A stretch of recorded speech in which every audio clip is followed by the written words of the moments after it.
Cole Ramsey se tenait dans son garage, les mains couvertes de graisse, tandis qu'il serrait le dernier boulon du moteur de sa moto. La Harley-Davidson de 1972 était sa thérapie depuis son retour d'Afghanistan. Ses problèmes mécaniques étaient plus faciles à résoudre que les problèmes humains qui le tourmentaient. La machine ronronnait avec une précision mécanique, un son qui lui apportait habituellement la paix. Mais la paix lui était étrangère depuis la mort d'Elias, 3 mois plus tôt. Le téléphone sonna, sa tonalité stridente rompant le silence du garage. Cole s'essuya les mains avec un chiffon, laissant des traces sombres sur le tissu usé. Il jeta un coup d'œil à l'écran d'identification de l'appelant. Mav. Sa mâchoire se crispa, ses muscles se contractèrent sous sa barbe de 3 jours qu'il avait oublié de raser. Que veux-tu? Bonjour à toi aussi, Cole. Sa voix avait cette douceur familière et maîtrisée. Le ton qu'elle avait utilisé pour manipuler son frère pendant des années. J'ai besoin d'une faveur. Je suis occupé. Il regarda l'huile couler de ses mains sur le sol en béton. Chaque goutte marquait le temps comme un lent compte à rebours. Il s'agit de Lana. Cole serra le téléphone jusqu'à en blanchir les jointures. Sa nièce de 9 ans était le seul bien qui restait du mariage de son frère avec cette femme. La seule victime innocente d'une famille détruite par les mensonges et la manipulation. Et elle? Je suis en voyage d'affaires, une semaine à Chicago. La babysitter a fait défaut à la dernière minute. La voix de Mav prit un ton suppliant qui ne convenait pas à sa personnalité calculatrice. Je sais que les choses ont été difficiles entre nous depuis Elias, mais elle a besoin de famille en ce moment. Elle a besoin de stabilité. Cole fixait le sol en béton, observant les gouttes d'huile moteur former des cercles parfaits dans la poussière. Chaque tâche racontait l'histoire de nuits blanches passées à travailler sur des moteurs au lieu de dormir, de mains occupées pour que son esprit ne puisse pas vagabonder dans des recoins sombres. Elias était parti depuis 3 mois, retrouvé mort dans son bureau à domicile avec un flacon d'anxiolytique et un taux d'alcoolémie incompréhensible. Le rapport officiel parlait d'overdose accidentelle. Cole trouvait ça extrêmement suspect, mais personne ne voulait écouter les théories du complot d'un frère en deuil. Je la déposerai demain matin vers 9 heures. Elle a du mal à s'adapter, mais son médecin dit que la routine et les visages familiers l'aideront.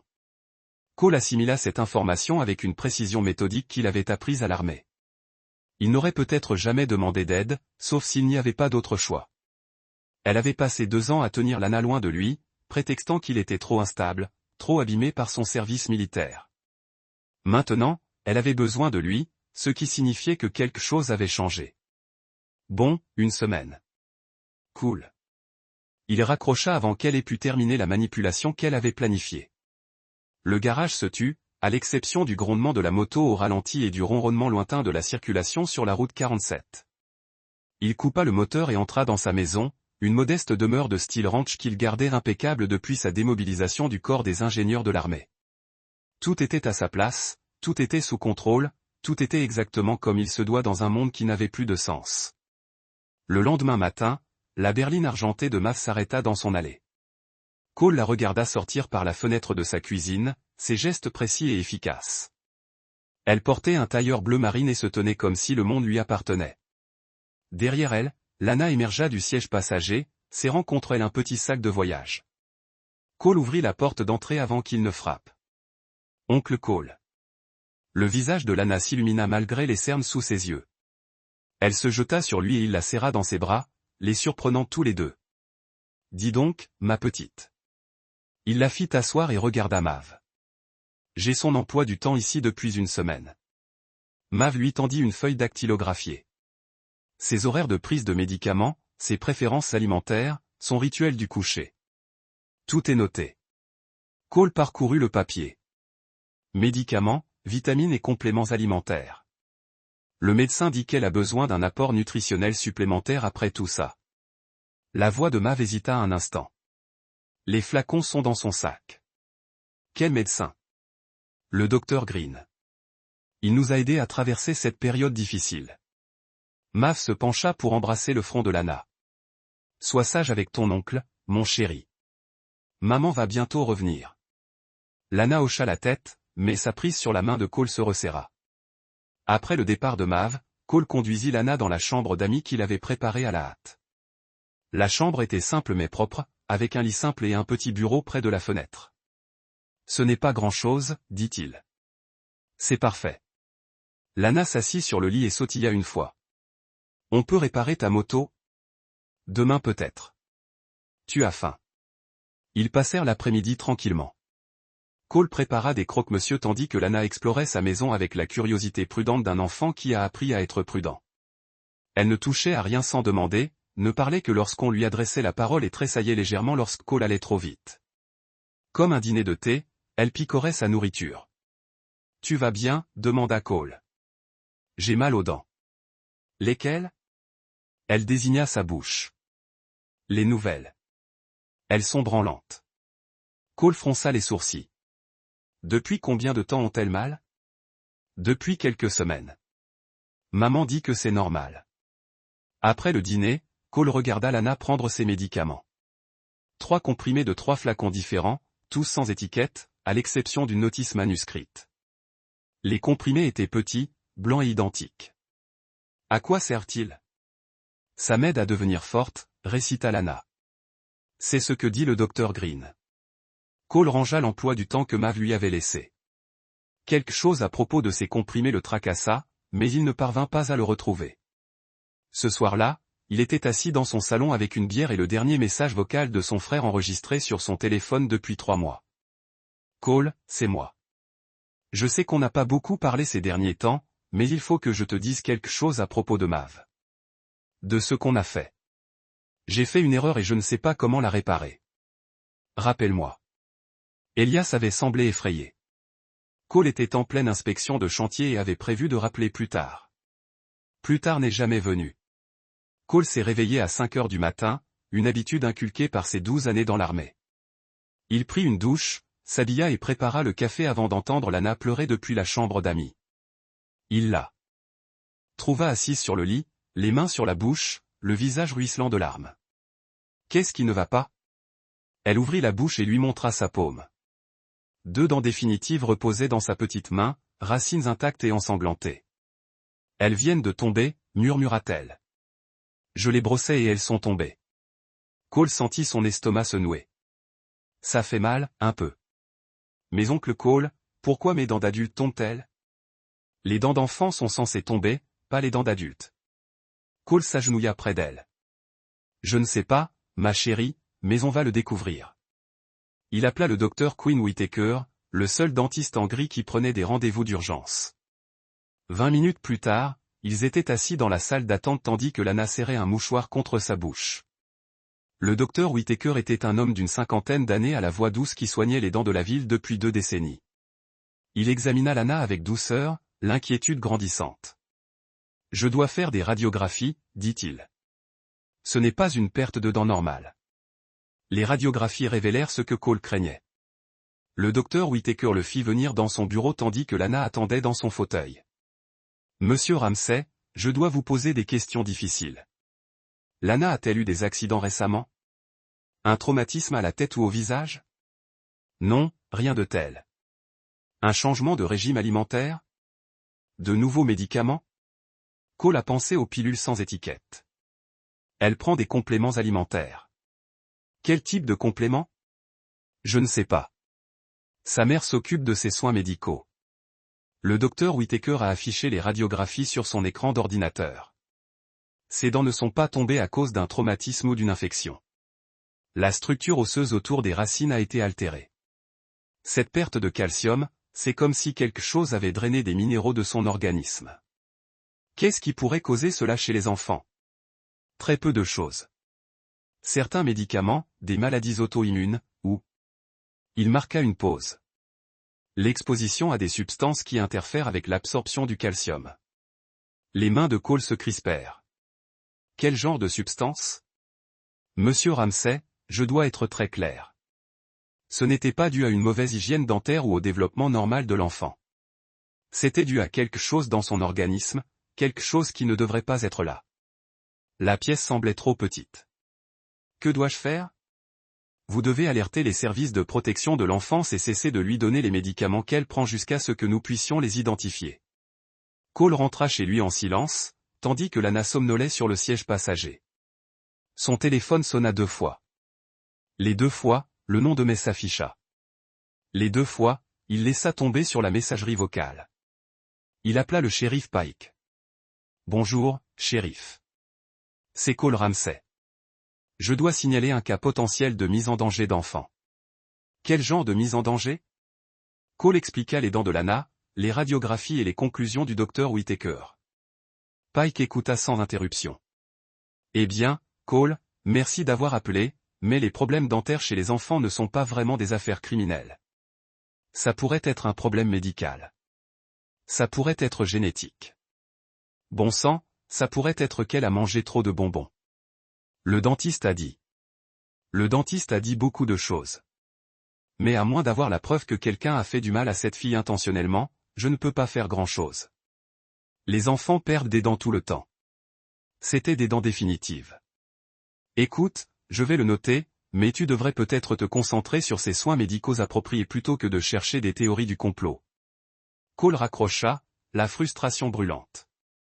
Il connaissait Pike depuis 15 ans, et cet homme n'avait jamais été aussi indifférent au bien-être d'un enfant. Ce soir-là, pendant que Lana regardait des dessins animés, Cole fouilla dans son sac de voyage. Au fond, enveloppé dans une serviette, il trouva une petite fiole en verre sans étiquette. Le liquide à l'intérieur était clair et légèrement visqueux, si bien qu'il la tint à la lumière. Quoi qu'il en soit, ce n'était pas un complément vitaminique. Cole attendit que Lana s'endorme avant de commencer ses recherches. Il commença par son sac de voyage, vérifiant chaque poche et chaque pli. Outre la fiole mystérieuse, il trouva 3 boîtes de pilules sans étiquette, toutes identiques, blanches et sans inscription. Mais ce fut ce qu'il trouva dans les affaires de son frère qui changea tout. Elias avait laissé des cartons d'effets personnels dans le garage de Cole après sa séparation d'avec maman. Cole ne les avait jamais fouillés. Trop absorbé. Avec tristesse, il s'attaqua aux possessions de son frère. Il les fouillait à présent avec détermination. Je me trouvais dans la 3e boîte, cachée sous de vieux documents fiscaux et des photos de famille. Il trouva une clé USB collée à l'intérieur d'une chemise en papier craft. La clé était étiquetée « Sauvegardiel » de la main d'Elias. Cole la brancha sur son ordinateur portable. La clé contenait des dizaines de fichiers, tous protégés par mot de passe. Il essaya des combinaisons évidentes, date de naissance, adresse, nom de jeune fille de leur mère. Rien ne fonctionna. Puis il essaya, Lana 2014, l'année de naissance de sa nièce. Les fichiers s'ouvrirent. Ce qu'il découvrit le glaça. Journaux de recherche, dossiers médicaux, formules chimiques, tous portant l'en-tête, projet de régénération, sujet LR. Sujet LR Lana Ramsey. Cole parcourut document après document. La plupart étaient des rapports techniques remplis d'un jargon médical qu'il ne comprenait pas, mais le schéma était clair. Lana avait été inscrite à une sorte d'essai expérimental de médicaments. Les formulaires de consentement portaient la signature de Mav datée de 6 mois. Un fichier contenait une série de courriels entre Elias et un certain Silu Green. De Ramsey à pinacletech.com test.net, sujet concernant la poursuite de l'essai. Silu, je ne peux pas continuer. Les effets secondaires sont trop importants. Le taux de calcium de Lana chute et elle a des problèmes dentaires. Ce n'est pas ce que nous avions convenu. Elias de s.green@temporarimail.net 2. Ramsey à pinacletech.com. Sujet concernant la poursuite de l'essai. Elias. Les paramètres de l'essai ont été clairement définis. Certains effets secondaires étaient attendus et acceptables. Les bénéfices régénérateurs l'emportent largement sur l'épuisement temporaire des minéraux. Vos inquiétudes sont notées, mais ne constituent pas un motif de résiliation. Poursuivez le protocole tel que prescrit. de.trami@pinch.com à s.green@temporarimail.net, sujet concernant la poursuite de l'essai. Ce n'est pas négociable. Je retire Lana de l'essai immédiatement. Trouvez un autre sujet. De test de s.green@tempor.net à e.ramsey@pinictech.com, sujet concernant la poursuite de l'essai. Ce serait extrêmement imprudent. Réfléchissez bien à votre position. Le dernier email de la chaîne était daté de 2 jours avant Elias mourut. Cole se renversa dans son fauteuil, les pièces s'emboîtant. Elias avait découvert ce qui arrivait à Lana et essayait d'y mettre un terme. 2 jours plus tard, il était mort d'une overdose accidentelle. Le téléphone sonna. Cole vérifia l'identité de l'appelant. Mav, où est-elle? La voix de Mav était tendue par une colère contenue. Elle dort. J'ai essayé d'appeler tout à l'heure. Tu n'as pas répondu. J'étais occupé. Occupé à faire quoi? J'ai besoin de savoir si elle prend ses médicaments. Cole regarda le flacon sur son bureau. Qu'est-ce qu'il y a exactement dans ces pilules? Mav. Un silence s'installa entre eux. Il y a des compléments alimentaires pour sa santé. Quel genre de compléments alimentaires? Cole, je n'apprécie pas votre ton. Lana a besoin de ses médicaments. Son médecin a été très précis sur la posologie et le moment de la prise. Dr Green, un autre silence. Comment connaissez-vous ce nom? J'ai deviné. Parlez-moi de l'essai, Mav. La ligne fut coupée. Cole fixa le téléphone, puis le flacon. Demain, il trouverait quelqu'un qui pourrait lui dire exactement ce qu'il y avait dedans. Bouteille. Quelqu'un qui pourrait l'aider à comprendre ce qui avait été fait à sa nièce. Quelqu'un qui pourrait l'aider à prouver que son frère avait été assassiné. Cole n'avait pas parlé à Romy depuis 4 ans, mais il avait toujours son numéro. Il l'a trouvé enfoui dans le répertoire de son téléphone, sous la rubrique « Ne pas appeler ». À 6 heures, il a composé le numéro. J'espère que ça va aller. La voix de Romy était rongée par le sommeil. J'ai besoin de ton aide, Cole. Bon sang, tu sais quelle heure il est? Je sais quelle heure il est. J'ai besoin que tu analyses quelque chose. Un travail de chimie. Je suis à la retraite, tu te souviens? Noir et chauve, persona non grata dans le monde pharmaceutique. C'est pour ça que je t'appelle. Un long silence. Quel genre d'analyse? Que dirais-tu d'une fiole de quelque chose qui a été administrée à une fillette de 9 ans? Ses dents tombent. Son père a essayé de l'arrêter et a fini par mourir. La voix de Romy s'étaigrit. Où es-tu? Ombre grise. Je serai là dans 2 heures. Ne laisse personne d'autre faire. Touche cette fiole. Cole raccrocha et alla voir Lana. Elle dormait encore. Son petit visage était paisible malgré la gaze collée dans sa bouche à la place de ses dents. Il lui dit qu'ils allaient voir un ami qui pourrait peut-être l'aider. Romy arriva à 8 heures pile. Au volant d'un pick-up cabossé qui semblait avoir connu des décennies meilleures. Elle en sortit vêtue d'un pantalon cargo et d'une chemise en flanelle. Ses cheveux noirs étaient tirés en arrière en une queue de cheval pratique.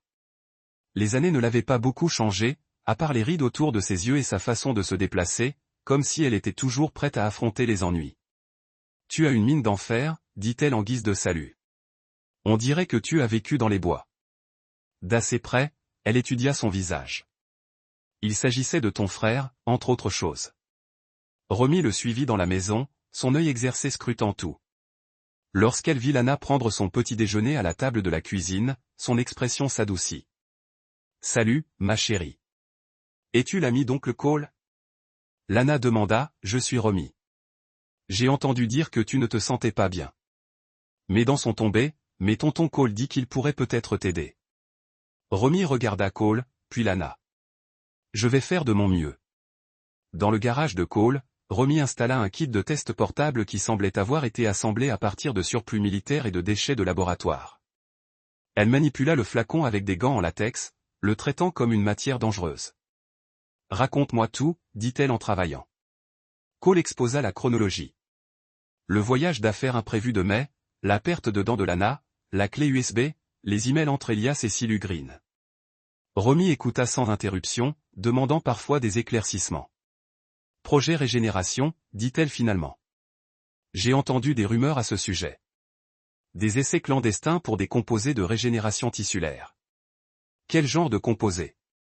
Le genre qui intéresserait les entrepreneurs militaires. Imaginez un médicament qui pourrait accélérer la guérison, réparer les tissus endommagés, faire repousser les membres perdus. Elle brandit le flacon, le genre qui pourrait rendre quelqu'un très riche s'il prouvait son efficacité. Mais ça ne marche pas. Pas sur les enfants. Ces composés sont conçus pour la physiologie adulte, généralement pour les patients traumatisés présentant des lésions tissulaires massives chez un enfant en développement. Elle secoua la tête. Ce serait comme essayer de réparer une montre fragile avec une masse. Le test de Romy dura 3 heures. À la fin, son visage était sombre. Il s'agit d'une version modifiée d'un composé appelé R7. Il a été développé pour des applications militaires, spécifiquement pour le traitement des traumatismes liés au combat. Les essais militaires ont été interrompus il y a 2 ans. Pourquoi? Parce qu'ils provoquaient une perte de calcium, une détérioration osseuse et une défaillance d'organes chez 15% des sujets testés. L'armée a décidé que le risque ne valait pas les bénéfices potentiels. Cole s'est senti malade et quelqu'un en a administré à Lana depuis au moins 6 mois, d'après les taux de métabolites dans son organisme. Quiconque a fait ça l'a condamné à mort. Pouvez-vous le prouver? Romy sortit son téléphone et lui montra une série de résultats de tests. La signature chimique est indubitable. Ce n'est pas une expérience de chimie de jardin. C'est de la recherche pharmaceutique militaire. Et la clé USB? Laissez-moi jeter un œil. Ils se dirigèrent vers la table de la cuisine de Cole où Romy brancha le disque dur sur son ordinateur portable. Ses doigts effleurèrent le clavier tandis qu'elle déchiffrait les fichiers et analysait les données. Votre frère documentait tout. Elle dit au bout d'1 heure, réaction des patients, effets secondaires, modification de dosage. Il essayait de monter un dossier contre qui? Silu Green. Je connais ce nom. Il travaillait pour Morrison Pharmaceuticals avant d'être licencié pour avoir mené des essais cliniques non autorisés. On raconte qu'il vendait des composés expérimentaux à des acheteurs privés. Cole étudia les fichiers à l'écran et Mav l'aidait plus que de simplement l'aider. D'après ses courriels, c'est elle qui l'avait contacté. Elle avait signé les formulaires de consentement, donné accès à Lana et contribué à dissimuler l'essai aux autorités. Pourquoi ferait-elle cela? Pour de l'argent. Ces courriels font référence à un échéancier de paiement. 50 000 $ pour un essai de 6 mois avec des primes pour l'atteinte d'étapes de recherche spécifiques. Cole serra les poings. Elle avait vendu sa propre fille. Et quand votre frère a essayé de l'arrêter, ils l'ont tué. Cole avait évité de consulter le rapport d'autopsie de son frère pendant 3 mois. Maintenant, grâce à l'expertise de Romy, il s'obligeait à examiner chaque détail. Ils étaient assis dans le salon de Cole pendant que Lana faisait la sieste. Les documents officiels s'étalaient sur la table basse comme les pièces d'un puzzle. Cause du décès, overdose accidentelle. Romy lui alprazolam et éthanol. Mais regardez le rapport de toxicologie. Elle désigna une section que Cole avait survolée auparavant. Ces composés supplémentaires. Le médecin légiste les avait notés, mais ne les avait pas identifiés, car il ne savait pas exactement quoi rechercher, contrairement à moi.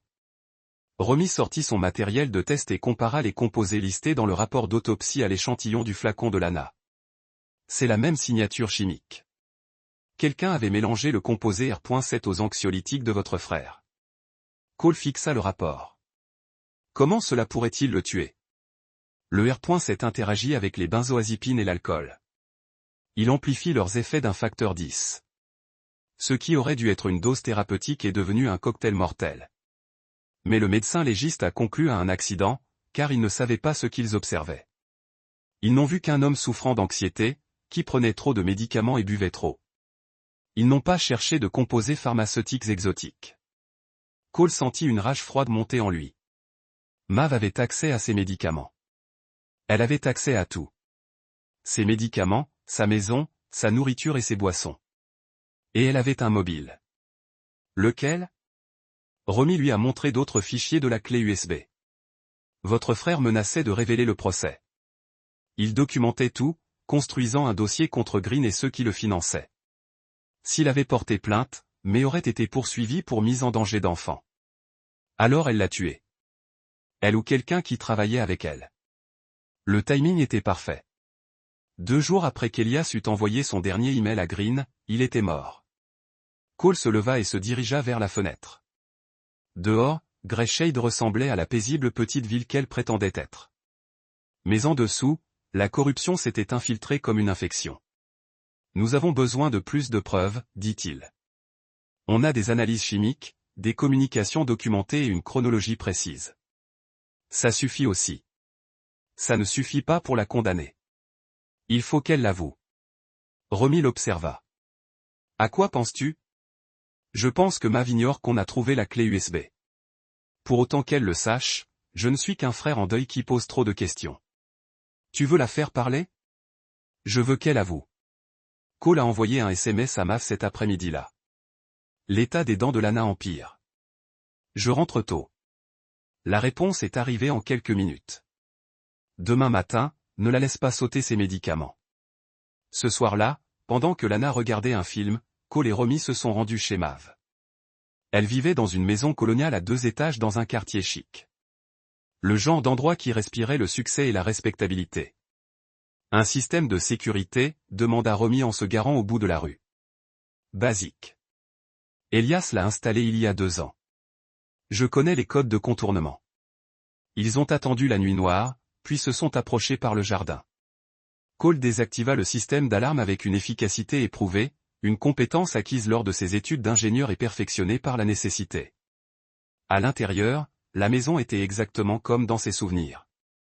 Meubles modernes, œuvres d'art de luxe, et aucune touche personnelle ne suggérant qu'un enfant y vivait. Même les jouets de Lana étaient rangés dans des bacs assortis, organisés avec une précision militaire. Romy avait installé des micros un peu partout dans la maison, cuisine, salon, chambre et bureau. Chaque appareil était plus petit qu'une pièce de 10 cents et pratiquement indétectable. Combien de temps dure-il ? Demanda Cole. 72 heures. Après cela, il faut les recharger. Cela devrait suffire. Ils quittèrent la maison aussi silencieusement qu'ils y étaient entrés, ne laissant aucune trace de leur présence. Lorsque May rentra, ils étaient de retour chez Cole, écoutant les flux audio sur l'ordinateur portable de Romy. Mav arriva à 9 heures le lendemain matin. Cole la regarda se garer dans son allée depuis la fenêtre de sa cuisine, ses mouvements vifs et impatients.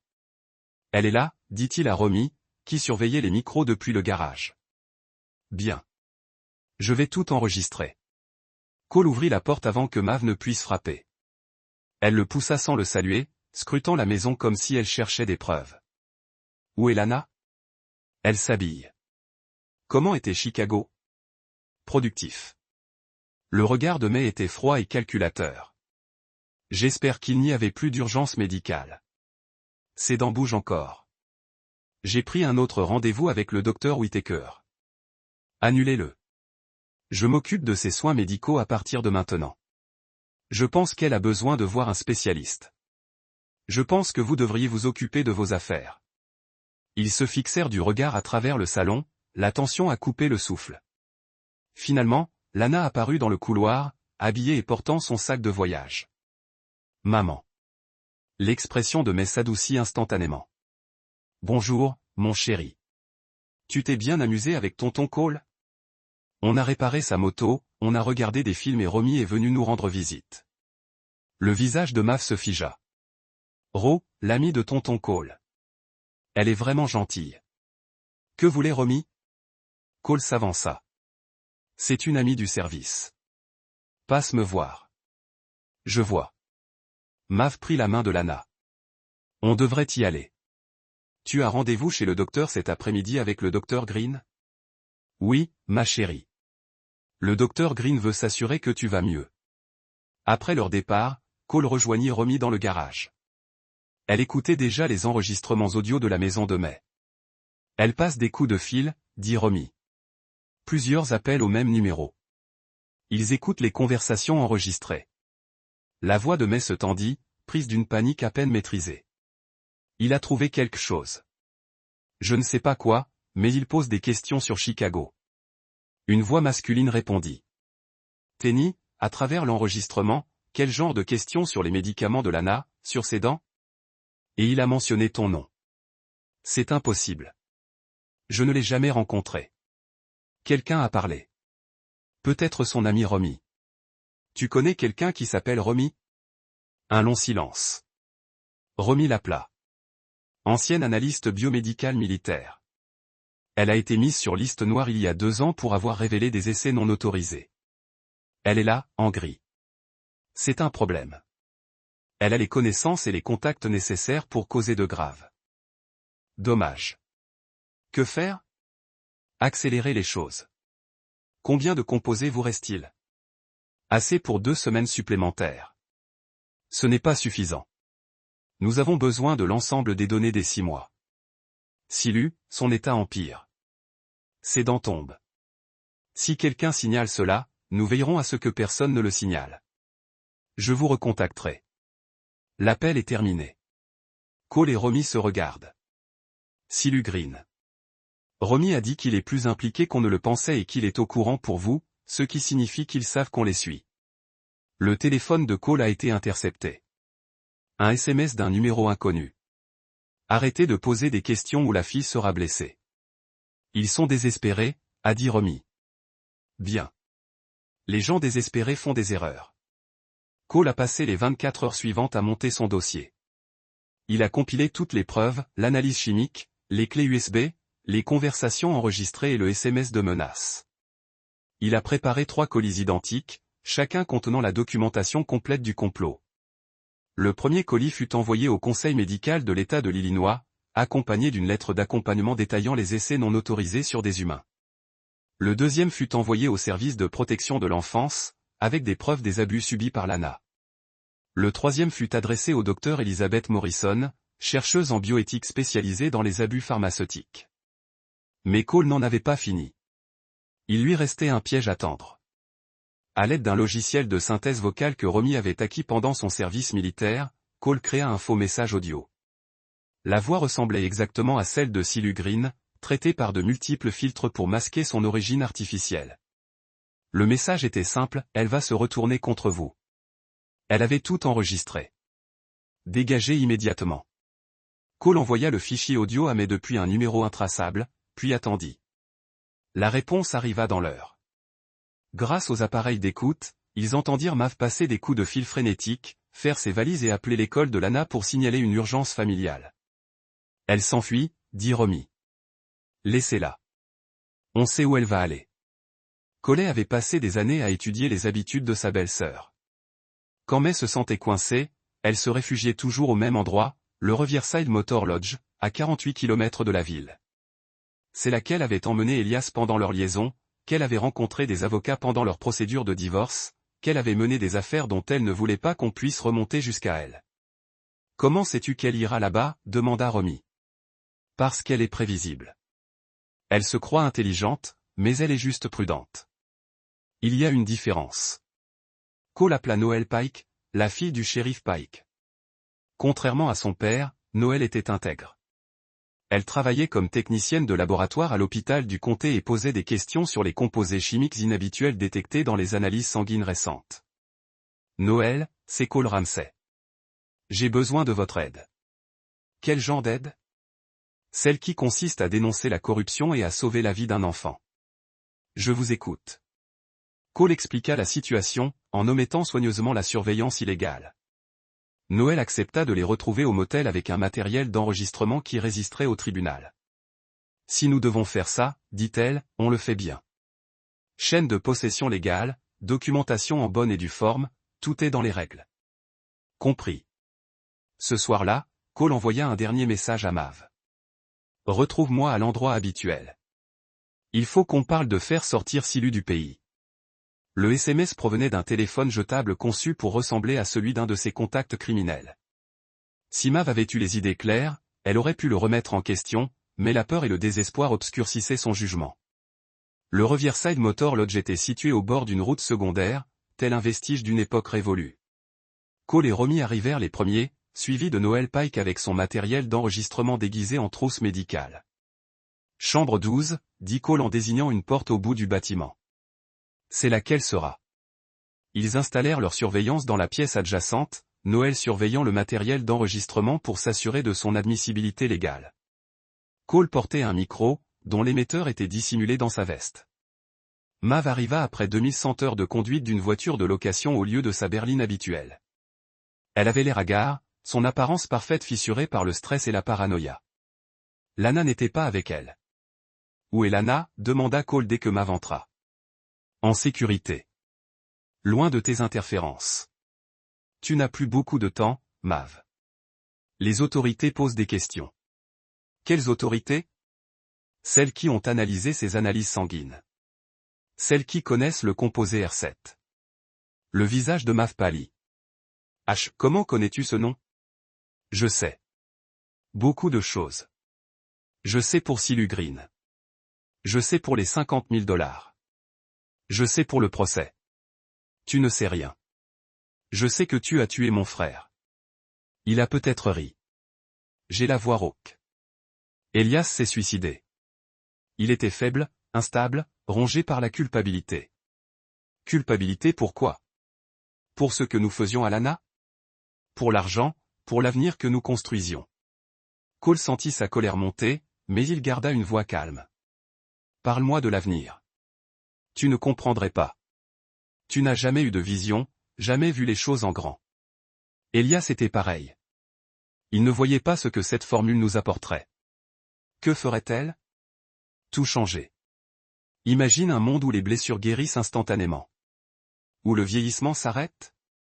Où la mort devient facultative. Nous faisions partie de quelque chose de révolutionnaire et tu étais prêt à sacrifier Lana pour cela. Un sacrifice. La voix de May s'éleva. Nous lui faisions un cadeau. Elle contribuait à la plus importante avancée médicale de l'histoire de l'humanité en détruisant ses os et ses dents. Des effets secondaires temporaires. La formule finale. Éliminerait ces problèmes. Il n'y a pas de formule finale. R7 a été abandonné parce que c'est trop dangereux. Silas a déclaré que les militaires abandonnaient trop facilement. Il a déclaré que les procès civils prouveraient la valeur du composé. Silas vous a utilisé. Il a utilisé Lana. Et quand Elias a essayé de l'arrêter, vous avez aidé à l'assassiner. Le sang-froid de May a craqué. Elias allait tout ruiner. Il allait exposer le procès, détruire des années de recherche, jeter notre avenir. Vous l'avez donc tué. J'ai fait ce qui était nécessaire. Vous avez dit une fois que nous avons supprimé Elias. Nous sommes clairs. J'ai gardé ma fin de marché. Je les laisse utiliser mon enfant pour le plus grand bien. Cela devrait être suffisant. Cole se sentait malade, mais il a continué à pousser. Comment l'avez-vous fait? Mélanger le composé dans son médicament d'anxiété. Silu a dit que cela ressemblerait à un accident, et c'est le cas. Le médecin légiste n'a jamais rien soupçonné et vous ne ressentiez aucune culpabilité. La culpabilité est pour les gens qui ne peuvent pas voir la situation dans son ensemble. Elias était faible. Il ne pouvait pas comprendre que parfois vous devez faire des choix difficiles. La porte éclate. Les agents fédéraux ont envahi le salle, suivis des travailleurs de la protection de l'enfance et des enquêteurs médicaux d'État. Le visage de Mav est passé de déviant à terrifié en quelques secondes. Mav Ramsey, vous êtes en état d'arrestation pour homicide involontaire, mise en danger des enfants, procès médicaux sans licence et obstruction à la justice. En lisant ces écrits, les yeux de Mav trouvaient Cole. Tu m'as mis en place. Je vous ai donné une chance de dire la vérité. Vous avez choisi d'avouer le meurtre à la place. Ce n'est pas fini. Oui, c'est. 3 semaines plus tard, Cole s'est assis dans la salle de visite du centre de détention fédéral, séparé de MVE par verre renforcé. Elle portait une combinaison orange et avait vieilli 10 ans et 21 jours. Je savais que tu viens, a-t-elle dit à travers le téléphone. Ne confondez pas cela avec le pardon. Je ne veux pas de votre pardon. Je veux que vous compreniez. Je comprends parfaitement. Vous avez vendu votre fille aux criminels et assassiné mon frère pour de l'argent, pour l'avenir, pour l'avancement, pour quelque chose de plus grand que notre petite vie. Cole se penche en avant. Vous l'avez fait pour le pouvoir. Vous vouliez contrôler la vie et la mort, et vous étiez prêt à sacrifier votre propre enfant pour l'obtenir. Lana ira bien. Les enfants sont résilients. Lana aura besoin de mois de traitement médical pour réparer les dommages que vous avez causés. Elle aura besoin d'années de thérapie pour comprendre pourquoi sa mère l'a utilisée comme sujet de test. Elle comprendra quand elle sera plus âgée. Elle comprendra que vous êtes un monstre. Le calme de May s'est finalement brisé. J'ai tout fait pour elle, pour nous, pour la famille. Vous avez détruit la famille. Vous avez tué Elias. Vous avez torturé Lana. Vous avez jeté tout bien dans votre vie pour l'argent et le pouvoir. Je ne passerai pas ma vie en prison.